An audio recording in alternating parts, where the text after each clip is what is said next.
All right, so ladies and gentlemen, we're back again here today with Terry and Travis, and today we're going to talk about 8 mistakes that we see people making in our mastermind. So we just launched the Mastermind E-commerce Mafia, and we hosted 3 groups of calls with the 4th one coming for a 25K group.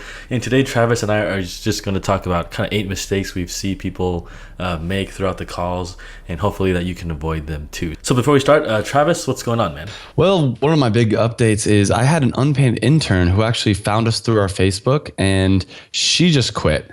So that means that I need to start thinking about how we're going to be doing social media. She was taking care of all our Facebook, all our Twitter, and stuff like that. She quit in kind of an unprofessional way. She just randomly emailed me and she's like, I quit, I'm done. I'm like, okay. A day before she quit, she messaged me. She's like, oh, I don't like what I'm doing. I kind of want to do something else. And I'm like, okay, well, maybe we could do this. Or she said this before, like a month before, and I'm like, all right, well, what would you like to do? And I was constantly trying to work with her because she is unpaid. It's basically, in my book, free labor. It's something good on her resume. But after about 3 or 4 months working with us, our company, she just quit in such a way that it kind of surprised me. She could have said, hey, I'm putting in my 2 weeks and been able to use this as a reference. But now, if she tries to use this as a reference, I don't know. I think I'm pretty sure I'd tell the company, like, look, she was pretty unprofessional about the way she quit. And anyways, that means that I got to start considering how I'm going to do social media. Do you need to give 2 weeks even if you're working for free? I have no idea. I don't think so. Well, the whole time she was a little quirky, and I was able to, I was willing to put up with it because I'm like, oh, I'm not paying her. But it's just, I think it's a courtesy thing. They don't need to, but it was very, very weird. It's not something that leaves you with a good taste in your mouth about it. So my thought is that free labor just usually isn't worth it, at least from people I talk to, that because their incentives aren't aligned correctly, right? Like they're not getting paid, so why do they have incentive to work hard? Unless it's like a non-profit, right? Then it's something different. But I did a decent amount of unpaid internships in college. And in college, it's because, you need something on your resume. That's why I'm like, look, just post for our Facebook, our Twitter. And I think it was just mostly the 2 of them. I'm like, I don't care. You can put whatever you want on your resume. You can say that you were in charge of the sales department. I figured it's something really easy that a girl in college would love to do, and no big deal. Like it'll take her probably like an hour or 2. She told me she'd be working like 20 hours a week, and I'm like, no, you won't. And so today we're going to talk about 8 mistakes that we see people make in our mastermind. So Travis, I'm going to have you go first. One is not using shopping carts. What's this about?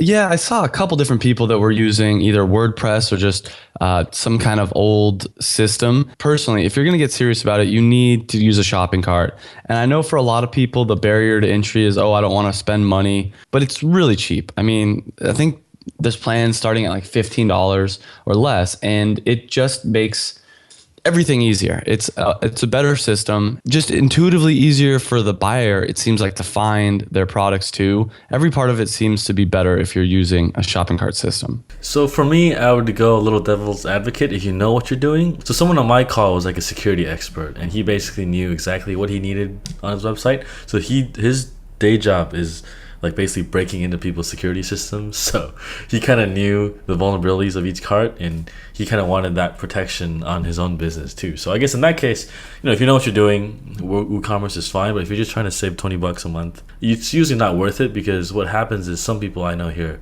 that either do drop shipping stores, their own products, sometimes WordPress will update and then the whole site breaks because your theme's outdated, your plugins are conflicting, things like that. And unless you have development skills to actually figure that out, it's all on you to like fix the cart and make sure everything's working too. Whereas something like a BigCommerce, Shopify, Evolution, like they kind of handle that for you. Although, so sometimes they'll be down, but very, very rarely do I ever hear that they're down.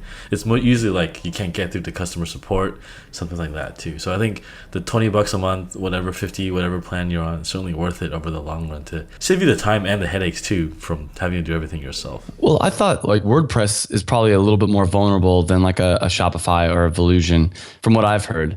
And like, yeah, you're right. If you know what you're doing, absolutely do your own thing. I'd like eventually to migrate my system off a shopping cart, because then I can have full control, but that's probably not going to be till we're doing, $1 million plus in revenue a year. I guess if your store is really content driven, like you need the WordPress CMS backend, it would make sense, because WordPress does have better blogging and all that stuff in terms of like content management than say like a Shopify or BigCommerce. But then even then, you can just do like a subdomain for the store. There's like workarounds to that too. So number 2 for me would be funnel visualization and heat maps. So I think we did an episode earlier about analytics and using funnel visualization, whereas like you want to see where people drop off on your site, either on a category page, product page, checkout page, thank you page, wherever, right? And I think some people were missing this setup, because from there, when you make marketing decisions, you can't figure out where you need to optimize in terms of your on-site stuff, right? So maybe you're changing the product page, or next thing more people are dropping out of the category page and things like that. And so analytics does tell you where people go, but they don't tell you what they do on the site. So that's where a heat map comes in too. I think we talked about using Crazy Egg. It's only $9 a month, but you got to prepay a year. And then basically, when you know where people are going and you know what they're clicking on the high traffic pages, I think it's a much better way to kind of start making design changes rather than throwing darts at the wall and hoping it looks good. Yeah, and with that, I think that'll give you information on what your conversion rates are. And I asked a couple different people, what's your conversion rate? And they weren't really sure. Well, that makes it hard to make changes and know if those changes were actually helping you or hurting you. Yeah, because if you could change the click-through rate by like say 20% on one page that leads to a conversion, you can immediately track the ROI of that, essentially. Yeah, I think knowing your conversion rate is extremely important too, because if it's super low, you need to change something. And if it's pretty high, maybe you're doing something good. You don't need to make too many changes. I think getting used to finding this data is hard at first. Like, it's really easy to just be like, oh, I have this percentage, but to actually know all your numbers, like even I don't know all my numbers, like I think it's just kind of overwhelming for some people that like, oh, I got to figure out all this math stuff, when it's kind of straightforward, but I think there's a learning curve that people just need to get through, I think, essentially. Yeah. All right, cool. So number 3, buy buttons are hard to find. What's up with this one? If you're on a product page for your website and you can't immediately find the buy button, it's not obvious, that's bad. I mean, you want a user to come on and immediately say, okay, if I want this, I can click here, buy, check out, done. And I had a couple different people that, as I'm on their product page, I'm like, is this a product page or is this just like a content page? And I'm like, oh, okay, well, here down at the bottom, there's a buy button. That's, and a lot of times it'd be either small or the same color as the rest of the page. For instance, it doesn't always need to be, like the color doesn't always need to be different. Like I picked on my website a color that matches our theme, but the location of the button is located so that everything surrounding it's white, but the buy button itself is pink. Even though most of our page is pink, it's in an area where it still pops. So you want your buy button to pop. Whatever color it needs to be for it to pop, that's what it should be. And whatever size it needs to be, when someone comes on the page, they're immediately able to see, hey, if I want to buy this, I click here and it's done. There's no searching. Because as soon as you make someone search, they might change their mind. And that, 5 seconds it takes them to find it. Yeah, I think the psychology behind putting it below is that, oh, I don't want to spam people with the add to cart, but then the downside is that they don't know if it's an add to cart product page or just a content page, like you said, right? So you're better off telling them, hey, this is a product page. Once they scroll down, they can come back up and then add to cart, right? So at least you get it out of the way immediately, so you don't like beat around the bush or something like that. So number 4, product photography and lifestyle photography. So this is one thing I realized that was kind of missing in some of the more fashion niches, like sunglasses or kind of like party stuff, because I think these things, you want people to have an image of what it's like to use your product, right? Say sunglasses, you want someone to look cool or like awesome in a suit with it, or like on a beach hanging out, right? Like it's aspirational stuff that gets into people's mind. And I think when you just do strictly product pictures, like say, like a computer mouse sitting on a table with like nothing else, it's kind of boring, right? Or like glasses that are just on a white background. I think you need to have someone with a picture on it looking at something, or they're hanging out at a beach, at a bar, or something like that, to give you an idea of, hey, this is the lifestyle that it supports and all of that jazz. I actually had a friend who, how he got started was selling through Amazon, and he sold these like little handheld fans. And everyone had the same pretty much pictures, like it's a fan on a table with like a white background. But what he did is he actually got like a model to hold the fan. So all it is just some beautiful girl holding a fan. And his products got to the top of Amazon because they were just selling so much more. So something like that, where it's like, oh, what is it? It's not even necessarily related. It's just a picture of a beautiful girl holding a fan.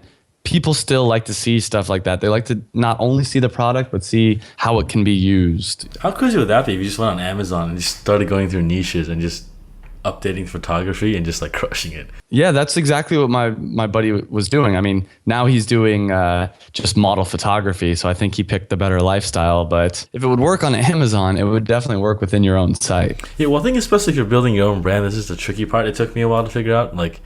Yeah, you want to say you have a cool product, but you gotta show it too. Like people using it, people holding it in a cafe, things like that. Like I noticed some guys do it really well on Instagram, like especially like the yoga pants crowd.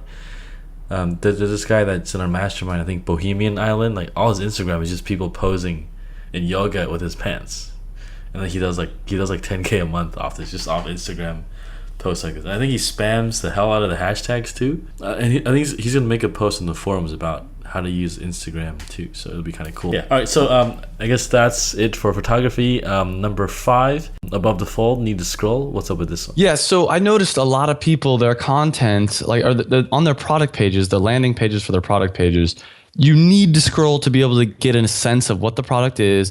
You need to scroll to get to the buy button, and that's a no-no. Like you don't want people to need to scroll. Like sure, have more information below the fold, such as descriptions, like more advanced descriptions. But you want people to be able to, as soon as they load their page up, everything they see on their screen is what they need to know to make a decision whether or not they want to buy your product. There's a lot of different ways to do this. Sometimes you need to make your product images slightly smaller. Sometimes I've noticed that people have extra space on the top, like the header of their website. And there's a couple other little different things. Like I spent a lot of time trying to delete any kind of unnecessary space so I could get my product image, the color options, and the buy button, the price, everything on that first initial load up. You don't want people to have to work to try to buy your products. You want them to be just like an instant decision that they can make. Yeah, I'm gonna play devil's advocate though. You ever see the Apple sales pages? They're like super long. Well, Apple can do whatever they want. That's not fair. Yeah, but I think it comes down to also like if your product needs a lot of buy-in, if it's like expensive, like you can't just have a simple, like if you're selling like $1,000 art, you can't just have like a 200-word description, right? I think most products, and there is also the devil's advocate of like the long form sales letters. I mean, there's always exceptions to the rule, but generally, the more work you make your people do, the less likely they are to buy. Like in the end, it depends on your product. If it's like a lifestyle product or kind of commodity, right? Or kind of like a industrial thing, how much you need to know too. So I guess always test, right? We're just two guys with the podcast. All right, cool. Number 6, content strategy and an outreach. So one thing I realized was that people have stores, but they didn't really have a strong content strategy in place. So I think they know they need to do this, but figuring out the actual nuts and bolts of a good content strategy is something people haven't really figured out yet. So we talked about you a little bit actually. There was a girl that sells dodgeball clothes to teams, and we were talking about how you were approaching dance studios and kind of figuring out, how to acquire them from team orders too, right? Because I think the cost of acquisition for you is relatively straightforward since you know who your market is, you know who the influencers are, and kind of it's just a matter of identifying them rather than some broad thing like, I don't know, wine glasses, right? For me, and I think a lot of people have this, they might not even realize it, but for me, once again, it's about finding those people that make the biggest, that want to buy the most, that are the people that have the most influence in the community. I mean, exactly like you said, with the dodgeball teams, she could go to the different dodgeball like teams and say, hey, we want to talk about you on our blog. It might not work quite as well because they probably don't care as much as like a dance team because it's not really a business. But at the same time, it's no matter what, they're going to get an email that says, hey, we want to talk about you. Here's a link to our website. They're going to go there, and if they like what they see, they'll buy. Yeah, one of the things, too, is I said, it's not interview, we want to feature you, right? You want to put the spotlight on them. It's not on what you're doing. It's what can you offer them, too, which is kind of like classical business advice, right? It's not about you, it's about... A newspaper could call me for about almost any reason and say, I want to put you in an article. And I'd say, oh, yeah, that sounds awesome. People love to be talked about. They love to hear that they're special. Yeah, exactly. And I think the big picture is that like strategically making your content aligned with acquisition too, I guess. Yeah. is what I'm looking And at. it doesn't need to just be, it seems like we talk a lot about like my strategy of interviewing different dance teams and stuff like that. But we are working on articles, like the keyword based articles. That could be a whole nother podcast in itself. And like YouTube stuff, how to. So actually, I talked to a guy, Brandon Nolte, at DC Bangkok last week about his content strategy. So the way he does it, he makes a list of keywords first, and then he would separate those into either stuff you create content with or stuff you put into the on-site description. So basically, say dance shorts, you would have how to make dance shorts, blue dance shorts, or like you would have two categories of keywords from this master list that you can then separate into either on-site stuff or use to create content. And then when he did the content side, he would make like an image, custom image just for that, maybe a brief video. You could do like a video, audio, image, and like syndicate this whole thing as like a kind of huge behemoth. And so basically he was able to get, I think in 10 months, like 600 visitors a day to his site pretty much. So through this organic strategy where he was basically doing how-to stuff, but he had like audio, video, and like an infographic all made for this too. So kind of interesting way to do things. Yeah, actually, we're working on some YouTube videos that should be released in the next week or two. And it's basically how to make your own dance costume. And the kicker is using our dance clothing as a base for it. So it's like how to, instead of spending $200 on a costume, buy these things from us and just add like some sparkles and decoration, and you'll have a custom made look. You can basically make videos on how to use your product. So I don't know, how to be a badass with baller wallets, or I don't know, something like that. How to be a badass at a nightclub, or how to be a badass at work, or something like that, like lifestyle topics. Yeah, like that'd be I'd watch that. I mean, you could probably even make them funny, and it's like, whatever, you show some guy. You could even take like a comedy angle, make it like really satirical and like make it cheesy, so like an entertainment thing, right? I went to a YouTube workshop too, and I posted the notes in the forums. Basically, he was saying, people are looking to either get informed or entertained on YouTube, or just in general on content, right? So you either make something, funny, angry, sad, or whatever, or you just teach them like how to. And usually those are what people are getting the most hits on YouTube and all that stuff too. Yeah, have you ever read crack.com?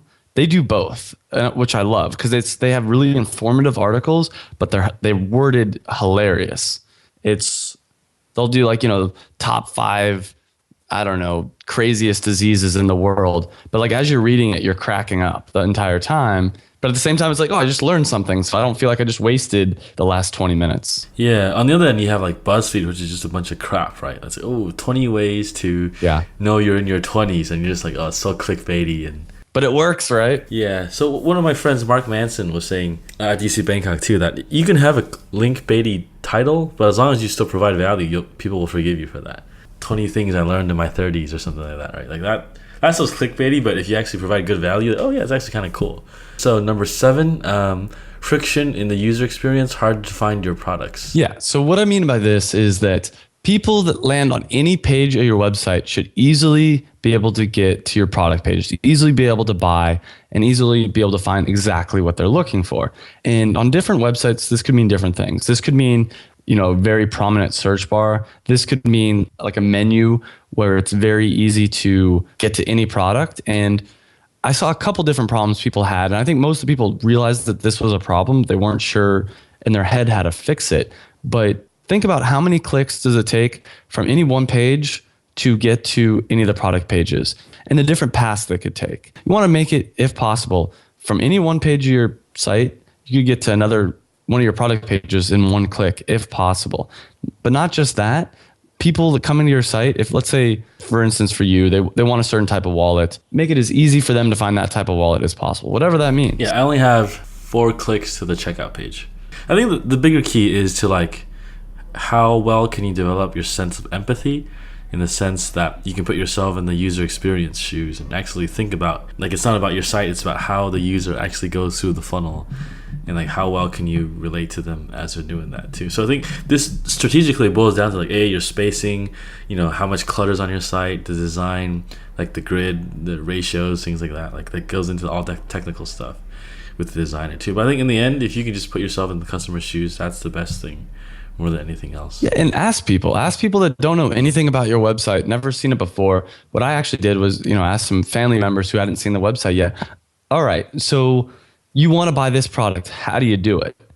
and I'd give them, the laptop or whatever and say, all right, go ahead and find it. And you watch them kind of struggle and you see, oh, okay, well, there was a problem here or there was a problem over there, or just watch them generally how much time it takes. Yeah, so last one, getting your priorities wrong. So this one we talked about was kind of came from your intern, where I guess people are spending too much time on the wrong things. So for example, like social media, you don't need to spend 5 hours on Facebook unless you're like Coca-Cola or something, or answering customer emails. Yeah, and you know what?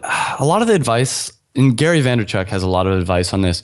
Well, when he got his business, the wine business, they were already doing 3 million a year and he grew it to 60 million. That's like his claim to fame. So he is really big on social media because he kind of started with something.